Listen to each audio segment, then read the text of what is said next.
इस भाषण को पंकज कुमार, जो अंबेडकर मीडिया चैनल के डायरेक्टर एडिटर है, इन्होंने प्रस्तुत किया है। मुझे विषय दिया गया है, भारतीय प्रजातंत्र का भविष्य क्या है। कई लोग अभिमान पूर्वक इस विषय पर बोलते हैं मानो प्रजातंत्र ही शुरू से भारत देश की व्यवस्था रही हो। विदेशी लोग भी बातचीत के दौरान सम्मान प्रदान करते हुए भारत का महान प्रजातंत्र और भारत के महान प्रधानमंत्री कह देते हैं। किसी तरह की जानकारी को मान लिया जाता है कि जहां गणराज्य होगा वहां प्रजातंत्र होगा ही। यह भी माना जाता है कि वयस्क मतदान पद्धति के सिद्धांतों के अनुसार संसद का गठन होकर कानून बनाने का काम विशिष्ट कालावधि तक लोगों द्वारा चुने गए प्रतिनिधि करते हैं, वहां प्रजातंत्र होगा ही। दूसरे शब्दों में कहें तो प्रजातंत्र को एक राजनीतिक साधन माना जाता है, और जहां यह राजनीतिक साधन प्रचलन में हो यहां प्रजातंत्र का होना भी गृहीत माना जाता है। भारत में प्रजातंत्र है या नहीं है, सच क्या है? गणराज्य और जनतंत्र की तरह ही जनतंत्र और संसदीय शासन को समान माने जाने के कारण जो गड़बड़ पैदा होती है, उसे दूर किए बगैर इन सवालों का सही जवाब सामने नहीं आ सकता है।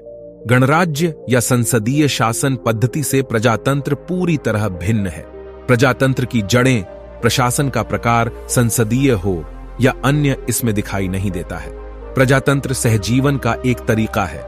लोगों के द्वारा निर्मित समाज में सामाजिक संबंध और लोगों के परस्पर के बीच के सहजीवन में प्रजातंत्र की जड़ें खोजनी पड़ती हैं। समाज शब्द क्या ध्वनित करता है? संक्षेप में बताना हो तो जब हम समाज के बारे में बोलते हैं तब उसके बारे में हमारे मन में एकात्मकता की धारणा होती है, सामुदायिक प्रेरणा और व्यापक कल्याण की धारणा होती है, सार्वजनिक लक्ष्यों के प्रति निष्ठा होती है, एक दूसरे के प्रति चिंता और सहयोगी समाज के गुण होते हैं। क्या भारतीय समाज में ये आदर्श दिखाई देते हैं? भारतीय समाज में व्यक्ति का अस्तित्व नहीं होता। यह कई जातियों का समूह है। एक दूसरे से विभक्त इन जाति समूहों में समान अनुभूति नहीं और परस्पर अनुकंपा भी नहीं। हालांकि भारतीय समाज में उपर्युक्त आदर्श हैं अथवा नहीं हैं, यह सवाल ही अप्रस्तुत साबित होता है। जाति व्यवस्था के अस्तित्व के कारण इन आदर्शों को, पर्याय से प्रजातंत्र को, इस समाज से हमेशा के लिए निकाल बाहर किया है। भारतीय समाज जाति व्यवस्था के कीचड़ में इस कदर फंसा है कि यहां हर बात जाति के आधार से ही की जाती है। भारतीय समाज में प्रवेश के साथ ही आपको जाति व्यवस्था का उग्र स्वरूप दिखाई दे सकता है। भारतीय मनुष्य किसी भी अन्य व्यक्ति के साथ अन्न ग्रहण नहीं कर सकता अथवा विवाह नहीं कर सकता। इसका एकमात्र कारण होता है कि वह व्यक्ति उसकी जाति का नहीं है। एक भारतीय दूसरे भारतीय को स्पर्श भी नहीं कर सकता क्योंकि वह उसकी जाति से संबंधित नहीं होता। राजनीति में भी जाति व्यवस्था का प्रतिबिंब आपको दिखाई देगा। भारतीय मनुष्य चुनावों में किस आधार से मतदान करता है? वह किसी और को अपना मत नहीं देता, केवल अपनी जाति के उम्मीदवार को ही अपना मत देता है। अन्य सभी पार्टियों की तरह कांग्रेस भी चुनाव जीतने के लिए जाति व्यवस्था का दुरुपयोग करती है। सामाजिक रचना की पृष्ठभूमि पर चुनाव क्षेत्रों के उम्मीदवारों की फहरिस्त जांचिए, आपको दिखाई देगा कि विशिष्ट चुनाव क्षेत्र में बहुमत वाले जाति के व्यक्ति को ही उम्मीदवारी दी जाती है। जाति व्यवस्था की खुलेआम पक्षधर कांग्रेस पार्टी भी इसी व्यवस्था को बढ़ावा देती है। औद्योगिक क्षेत्र में क्या दिखाई देता है? जो विशिष्ट व्यक्ति किसी उद्योग का मालिक होता है, उसी की जाति के लोगों की उस उद्योग के उच्च वेतन लेने वाले अधिकारियों के पदों पर नियुक्ति होती है। अन्य लोग कम वेतन के निम्न पदों पर जिंदगी भर झूलते रहते हैं। व्यापार के क्षेत्र में भी यही तस्वीर दिखाई देगी। पूरे व्यापार समूह पर एक ही जाति का नियंत्रण होता है और उसके दरवाजे पर पट्टी लटकी होती है कि किसी भी अन्य जाति के लोगों को प्रवेश नहीं है। दान धर्म के क्षेत्र पर एक नजर डालें। एकाध कोई अपवाद अगर छोड़ दें तो भारत में दान धर्म भी जाति के आधार से ही किया जाता है। पारसी व्यक्ति अपनी बाद अपनी सारी संपत्ति पारसी लोगों के नाम ही करेगा। जैन व्यक्ति की मृत्यु होती है तो वह अपनी सारी संपत्ति जैनियों के लिए ही आरक्षित रखेगा। मृत्यु के बाद मारवाड़ी अपनी संपत्ति मारवाड़ी समाज के लिए ही आरक्षित कर रखता है। ब्राह्मण की मृत्यु के बाद वह अपनी सारी संपत्ति ब्राह्मण के नाम ही रखता है। इस प्रकार राजनीति, उद्योग, वाणिज्य और शिक्षा किसी भी क्षेत्र में पिछड़ी जाति के लिए प्रवेश नहीं है। जाति व्यवस्था की कुछ और भी खासियतें हैं, उनका बुरा असर होता है और प्रजातंत्र के लिए वह प्रतिकूल साबित होते हैं। जाति व्यवस्था की एक खासियत है श्रेणीबद्ध विषमता। जातियों का दर्जा समान नहीं होता है, वे एक दूसरे के ऊपर खड़ी होती हैं, एक दूसरे से उन्हें द्वेष होता है। नीचे से ऊपर की तरफ उनमें द्वेष होता है और ऊपर से नीचे की तरफ उनमें तिरस्कार और तुच्छता की भावना होती है।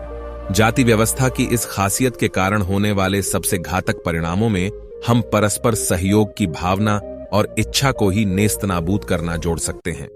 वास्तव में जाति और वर्ग में भिन्नता यह है कि जाति व्यवस्था की तरह वर्ग व्यवस्था में पूर्ण बहिष्कार नहीं होता। जाति व्यवस्था का दूसरा बददिमाग परिणाम है विषमता। वास्तव में दिखाई देता है कि दो जातियों के बीच की आक्रोश और प्रतिक्रियाएं एकांगी होती हैं। उच्च जाति के लोग विशिष्ट तरीके से पेश आएं और निम्न जाति के लोग तय ढंग से ही प्रतिक्रिया दें। मतलब कि विभिन्न जातियों को प्रोत्साहन की और उसके अनुरूप प्रतिक्रिया व्यक्त करने के समान मौके उपलब्ध न होने के कारण परिणाम स्वरूप उनमें से कुछ को मालिक बनने की शिक्षा मिलती है और कुछ को गुलाम। जीवन के विभिन्न अनुभवों के मुक्त आदान प्रदान को प्रतिबंधित किए जाने के कारण हर घटक अपने प्राकृतिक अधिकारों से वंचित रह जाता है। सो विशेषाधिकार वाले और प्राकृतिक अधिकार छीन गए लोगों के दो वर्ग समाज में पैदा होते हैं। इस प्रकार का विभाजन सामाजिक आदान प्रदान सोशल एंडोस्मोसिस को प्रतिबंधित करता है। जाति व्यवस्था की तीसरी खासियत के साथ जुड़ी बुरी बात यह है कि वह प्रजातंत्र की जड़ें ही खोद देती है। हर जाति एक विशिष्ट व्यवसाय से बंधी होती है। हर व्यक्ति अगर औरों के लिए उपयोगी साबित होने वाली और अपने पसंद के व्यवसाय का अगर चुनाव करता हो तो निश्चित रूप से समाज संगठित रूप से स्थिर रहेगा। इस प्रकार पसंद नापसंद का पता लगाना और समाजोन्नति के लिए उन्हें तैयार करना समाज का कर्तव्य है। लेकिन हर व्यक्ति में क्षमता और क्रियाशीलता की असीमित विभिन्नता होती है जो व्यक्ति को बनाती है। प्रजातांत्रिक समाज में व्यक्ति की सभी क्षमताओं के लिए खुली राह उपलब्ध करानी चाहिए। वर्गीकरण व्यक्ति के विकास की राह रोकता है और उद्देश्यपूर्ण तरीके से व्यक्ति के विकास की राह में रुकावटें पैदा करना प्रजातंत्र को जानबूझकर नकारना है। जाति व्यवस्था कैसे खत्म की जा सकती है? इस मार्ग की पहली रुकावट है जो जाति व्यवस्था का प्राण है, श्रेणीबद्ध विषमता। लोग जब उच्च और निम्न इन दो वर्गों में ही बटे होते हैं तब उच्च वर्ग के साथ संघर्ष करने के लिए निम्न वर्ग का संगठित होना आसान होता है। लेकिन यहाँ निम्न जाति का एक ही वर्ग नहीं है, यहाँ निम्न और अति निम्नों का वर्ग है। निम्न कभी अति निम्नों के साथ संगठित नहीं हो सकते। निम्नों को डर होता है कि अगर अति निम्नों का वर्ग स्तर ऊंचा करने में अगर सफल हुआ तो उसे और उसकी जाति को समाज में अपना स्थान गंवाना पड़ेगा। इस मार्ग में दूसरी रुकावट यह है कि अपना सामाजिक हित किस बात में है, इसे न पहचानने के कारण एक साथ कृति करते समय भारतीय समाज पंगु हो जाता है। प्लेटो के कहे अनुसार आखिर सामाजिक संगठन अंतिमतः जीवित साध्य के एहसासों पर निर्भर करता है। अगर हम अपने साध्य के बारे में नहीं जानते, अपना हित किसमें है, इसके बारे में अगर हमें पता नहीं है, तो सभी बातों के लिए आकस्मिकता और मन पर हमें निर्भर रहना पड़ेगा। जब तक हमारे पास अच्छे परिणामों के बारे में बुद्धिवादी निर्णय की कसौटियां नहीं होंगी, तब तक किन निर्णयों को लागू करना चाहिए, हम यह तय नहीं कर पाएंगे। सवाल यह है कि न्यायपूर्ण और संगठित समाज बनाने के उद्देश्य की प्राप्ति की राह में जाति प्रथा समाज व्यवस्था का अनुल्लंघनीय रोड़ा दूर किए बगैर भारतीय समाज क्या इस उद्देश्य को प्राप्त कर सकेगा? जाति में विभाजित समाज रचना के अस्तित्व में होते हुए क्या एक जैसा समाज निर्माण होना संभव है, या क्या उसे निर्माण किया जा सकता है? गलत मूल्यांकन और गलत वास्तव दर्शन के कारण सभी भारतीयों के मन अनिश्चित हुए हैं। उन्हें गलत राह पर डाल दिया गया है। असंगठित और खंडित समाज विविध ढंग के प्रारूप और परिमाण निश्चित करता रहता है। ऐसे हालात में जाति के सवाल के कारण हर भारतीय के लिए मन में सिलसिला रखना असंभव सा हो गया है। क्या शिक्षा से जातियों का विनाश हो सकता है? इसका जवाब हां भी होगा और नहीं भी। आज जो शिक्षा दी जा रही है उसका जातियों पर कोई असर नहीं होने वाला। वह जिस हालत में हो उसी हालत में बनी रहेगी। ब्राह्मण जाति इसका ज्वलंत उदाहरण है। उसमें 100% लोग पढ़े लिखे हैं, उसमें से बहुसंख्य लोग उच्च शिक्षा प्राप्त हैं। इसके बावजूद कोई ब्राह्मण अपनी जाति के खिलाफ नहीं दिखाई देता। वास्तविकता यह है कि उच्च जाति के शिक्षा प्राप्त व्यक्ति के लिए शिक्षा प्राप्त करने से पहले की तुलना में जाति व्यवस्था बनी रहनी चाहिए, ऐसा अधिक तीव्रता से लगने लगता है, क्योंकि शिक्षा ही उसे बड़े पद प्राप्त करने का अधिक मौका देती है। इसलिए जाति व्यवस्था बनाए रखने की दिशा में वह काम करने लगता है। इस प्रकार देखें तो जाति व्यवस्था को नष्ट करने में शिक्षा उपयुक्त साधन साबित नहीं होती। यह शिक्षा का नकारात्मक पहलू हुआ। भारतीय समाज के निचले स्तर के लोगों को शिक्षा दी जाए तो यही शिक्षा जाति व्यवस्था को पिघला देगी।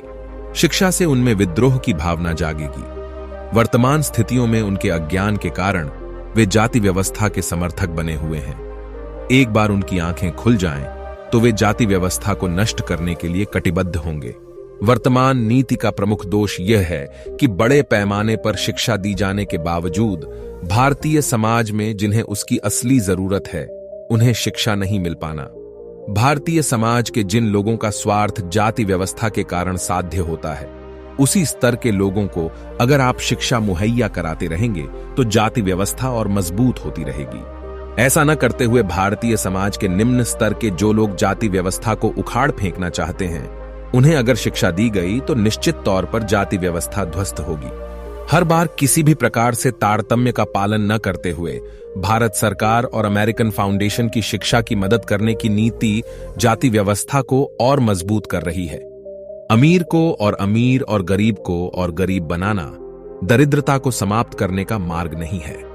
जाति व्यवस्था को समाप्त करने के लिए शिक्षा का एक साधन के तौर पर इस्तेमाल करने की नीति पर यह बात लागू होती है। जाति व्यवस्था को कायम रखना चाहने वालों को शिक्षा देने के कारण भारतीय प्रजातंत्र का भविष्य उज्जवल तो नहीं होगा, उल्टे यह नीति भारतीय प्रजातंत्र को संकट में डाल सकती है।